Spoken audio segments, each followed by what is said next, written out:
of the Senate, Order 14, privileges or rights enjoyed by the Senate collectively and by the members of the Senate individually conferred by the Legislative Houses Powers and Privileges Act, Cap 208, Laws of the Federation 1990 and other statutes, or by practice, precedents, usage, and custom. Mr. President, I want to start by thanking the Almighty God that I am speaking to you today as a living soul.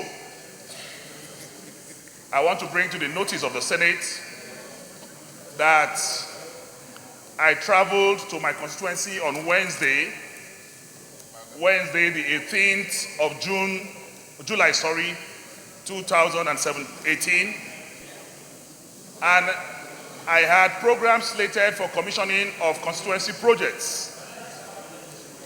Mr. President, before the commencement of this tour, I wrote the Nigerian police through the CP Kogi State. I wrote the DSS Kogi State.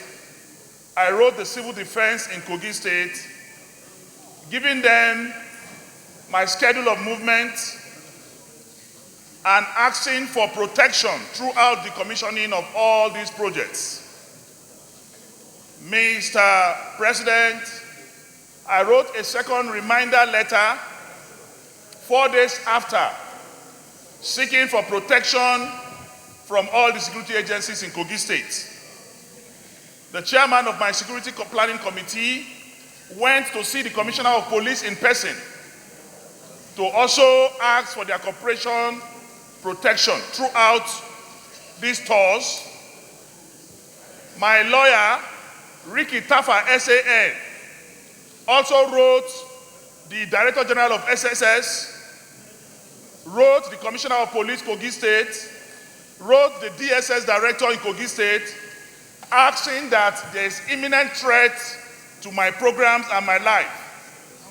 Mr. President, the security agencies refused to respond. Only the Civil Defense provided 10 armed men who went around with me on the 18th. And on the 19th, I proceeded to Yagba Federal Constituency for commissioning of projects. Mr. President, as I got to the boundary of Isonlu in Yagba Hills local government, a state government grader was used in barricading the road to stop me from moving. Also, there were bonfires on the road to stop me from moving. We just simply turned back and returned back to Mopamuro, where I commissioned some projects.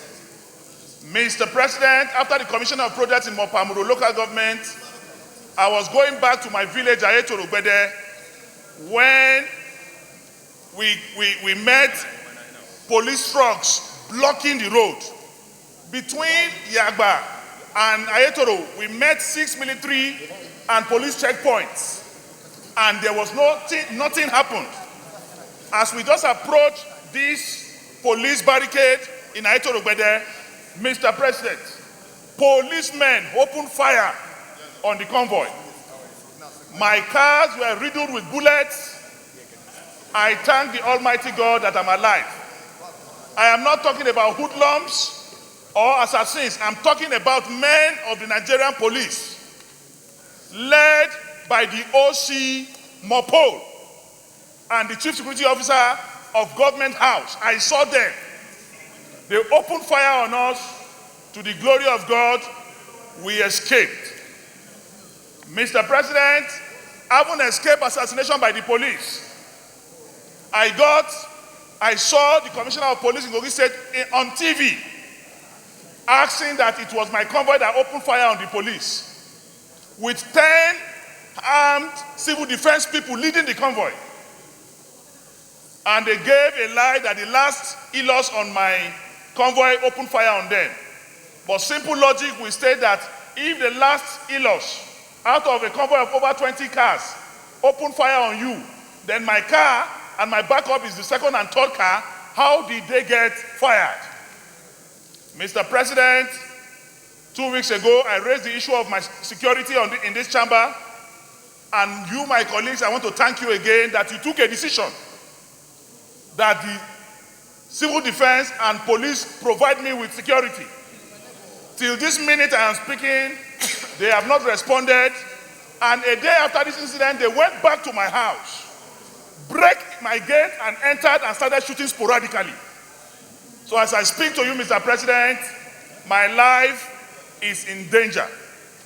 I want to bring this to the notice of the Senate so that the Senate can ask that a resolution be enforced and to help me from Yaya Bello and the police in Kogi State. Because this was an assassination attempt by the police on my life, and I need to be protected as a citizen of the Federal Republic of Nigeria.